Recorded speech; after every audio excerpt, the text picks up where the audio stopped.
Hi, what's up, buddy? Jorrun Comedy here. I have had my brain transplanted into a robot body. Ha.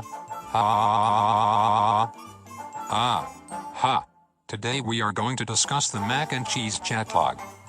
I have found two humans willing to talk at length about the contents of the Jorrun's tiny pee-pee dump. Now on to the show. Hey everyone, this is Adult Girl here. We are going to be talking about Jorrun's chat log. So here's the first screenshot of the conversation, the chat log. And this can be found, of course, again in the Jorrun's tiny pee-pee dump, which is... That'll be in the description of the video. Anyway, right off the bat, the catfish sends an extremely sexually suggestive photograph. This should have been an immediate red flag for anyone, especially if he was already dealing with trolls. Right. Unfortunately for our dear Jorrun, his barbarian hormones seem to have taken over and all rational thought vanquished along with them. And in so following the wonderful layout Jorrun has given us in the story of Jorrun, he also readily believes that he is so charming that the ladies are inexplicably attracted to him. You know, I'm also curious about the angry devil face. Isn't there a smiley devil face? Well, yeah, there's a smiley devil face, and I feel like you would probably lean towards that one. It was because of his peasant fingers. One of the funniest lines here when I was initially reading this is, "And your laugh is so cute." Ha ha! Hold on. Oh, you know, this whole conversation, it really makes me question if Jorrun has some sort of learning disability, because it's so over the top. A thing I would like to know about Jorrun too during this chat log, like I noticed this particularly when I'm talking to people online, how they write. Do they write using full grammar, full spelling, or are they the kind that abbreviates quickly, uses internet slang if that's something consistent? Jorrun starts off with correct spelling, punctuation, grammar, spacing, all that, and quickly degenerates into how the catfish is speaking to him. So it's like he's trying to copy or reflect. There's a word for it. It's like where you're trying to show that you're sympathizing with them and you're mirroring them to make them more comfortable with you. Yeah, I see his initial message is very... Well, it's well written and formatted. It's properly written, at least. It does have the LOL in all caps at the end. It takes him one photo of a vagina, and it's all lowercase. I think he's already typing with his left hand at this point. So. Oh, that is a great point. Okay, so immediately after she sends the photograph, he wants her to write his name on her body. I believe the placement of his name, I believe, is more related to... She's already sent him a photograph of her vagina, so now he can ask her anything. All boundaries are gone. Boundaries are gone immediately. All niceties. Yes, all pleasantries, he says, nice, sexy pic, and then he's immediately demanding things. As it turns out, apparently he sent this photograph to one of his quote-unquote friends. I don't know that anybody was really friends He sent with a him. picture of the catfish to his... Yes. So he could brag about it? Yes, exactly. That came out in the interview. Have you ever shared pictures of community members that were sent to you with anyone? No. That, yeah, definitely, because anonymity has been so important to me. Sure. Did you share pictures of the catfish with other people before you found out she was a catfish? Yes. So at that time, you thought that you were sharing private pictures of a community member because you didn't realize she was a catfish at that point, right? Correct.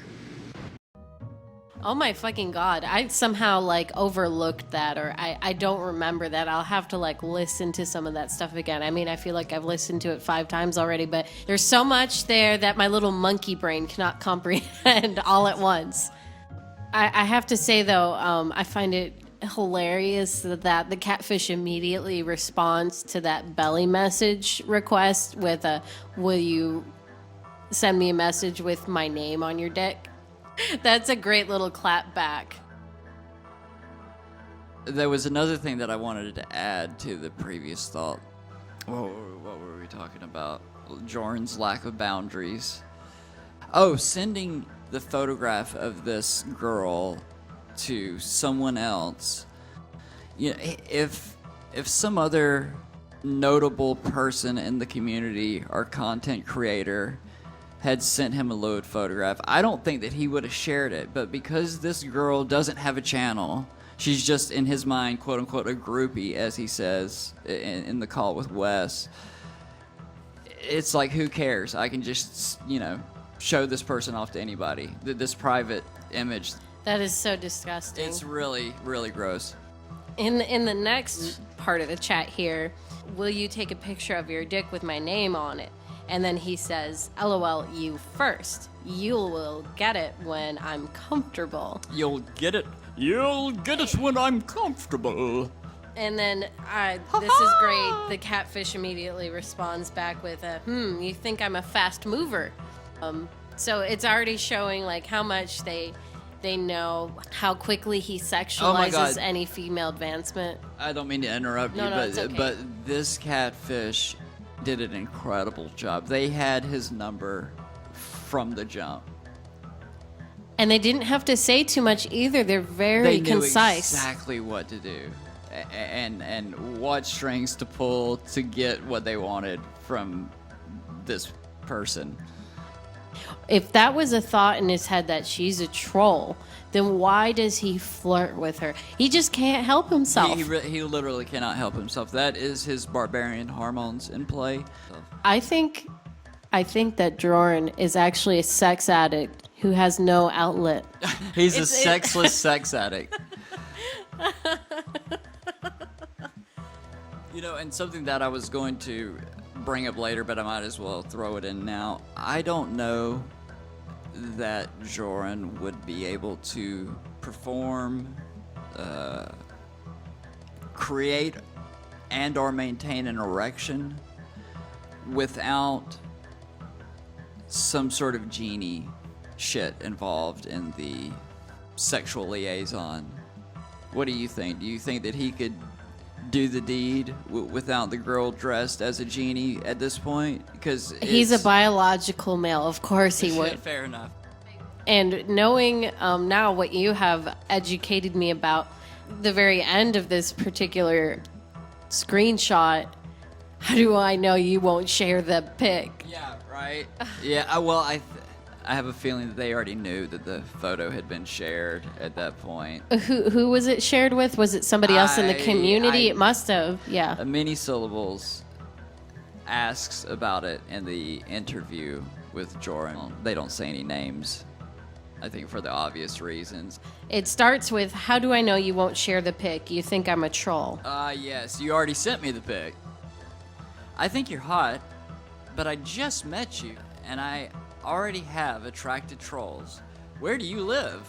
It's the only thing Jorrun attracts. Trolls. It's the only thing he would attract. Trolls and people who, before he showed his true colors, people who felt pity for him. He mentions having been dropped on his head as a child, and even the Jorrun the Barbarian thing has a mention. That's his Mary Sue. He has said it outside of the story of Jorrun? It was in the comedy roast. I have a fucking dent in my head. Yeah, right there. See? Right here. This is the part that hit the ground when Mama dropped me as a baby. Yep. And now you know the rest of the story. He was born really stupid. Mother dropped him on his head when he was a tot. Thus concludes part 1 of this ongoing series. If you have any alternative opinions or something you would like to add, please feel free to do so in the comments below. If this video made your nipples hard, be sure to smash that like and subscribe button. Ah, ah, ah.